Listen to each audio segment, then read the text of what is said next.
All right, moving on with part C, what I'm going to do is we're going to need the information about our force here. I'm just going to shrink it up here, move it up out of the way. So this is our 15.2 Newton force, our applied force. We already talked about the fact that that's a rounded value, right? We said it was 15.15, which we rounded to 2. We'll keep that in mind because we're going to want to talk about that in a second. All right, so now throwing together our free body diagram, just real quickly, we have mg acting downward, and we had some component, I'm not going to draw these perfectly to scale, some component Fy acting downward. That's why F over here becomes important. And then we have the normal force acting upward, all right? And to get the magnitude of that, all we have to do is draw our, normal force, the same size as the sum of those, because we know that the total force acting in the y direction is equal to 0, right? Our net force in the y direction. So that gives us a relative idea of what we're talking about. So, using our two equation strategy, this gets pretty simple. Net force in the y direction is equal to 0, okay? Even though the object is accelerating in the x direction, ax is not equal to 0, we have still determined that the acceleration in the y direction is equal to 0, right? So let's move this down here, pick it up again. Net force in the y direction is equal to, just like in the Mop 51, we're identifying, coming up with an expression for forces and components of forces acting in the y direction. We had n in the positive direction, we have Fy in the negative direction, we have mg in the negative direction. Remember, all of these can be considered plus a negative. This is plus negative Fy. This is plus negative mg. All right, so now setting all those equal, so these two equations equal to each other, the two equation strategy, we know that all the positive things have to equal all the negative things. Can you accept that normal force is equal to the sum of Fy and mg we get by adding both Fy and mg to the 0 on this side of the equation?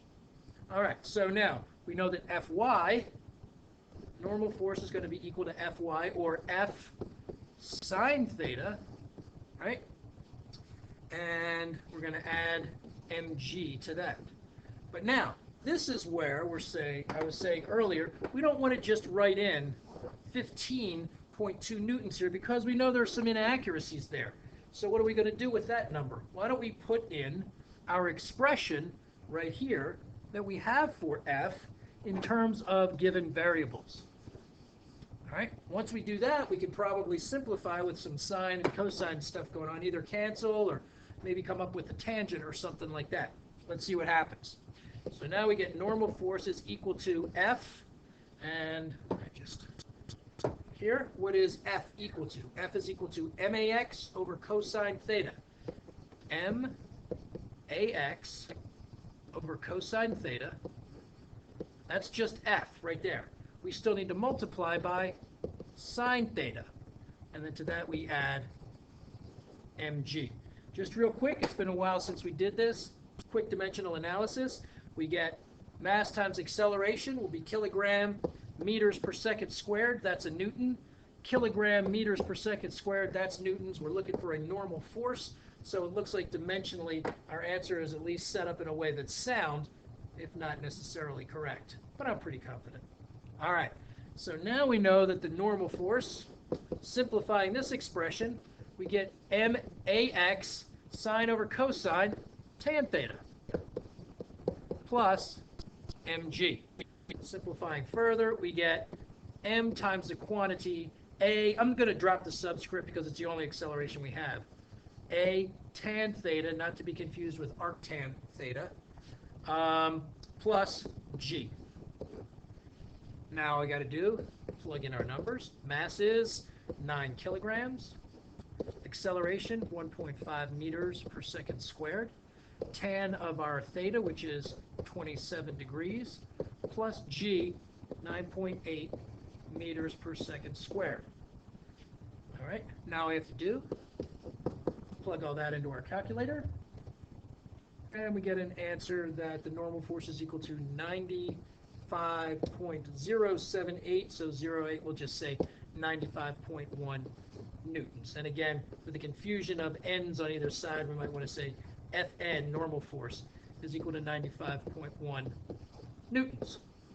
All right, now, just for fun, how much error would we have gotten if we had calculated based on our other given answer? If we had, remember, we reported it as 15.2 newtons. So how much error would we have ended up with? We'll go back up to this expression here, and that is n is equal to f sine theta plus mg. We could just plug stuff in right there. Let's see. Down here. Down here. Probably could have written it faster than I did all that. All right, so normal force is equal to f sine theta plus mg. We have all that information, as I said. For F, we said 15.2 newtons times the sine of 27 degrees plus mg, 9 kilograms times 9.8 meters per second squared. Again, newtons and kilogram meters per second squared gives us newtons. All right, so we plug all that into the calculator, and we end up with normal force is equal to 95.100 blah, blah, blah. So 95.1 newtons. We get the same answer once we take sig figs into account, or some rough approximation of proper chemistry class sig figs. So our answer does turn out to be similar, and probably no problem would have been encountered if we had just plugged that number back in. But as a matter of proper practice, it is better, in fact, to take our expression right here and plug that in rather than plugging in a calculated number. The more you string together, of course, the more you propagate and extend, amplify any errors you already had. All right, so that's the answer to number 6.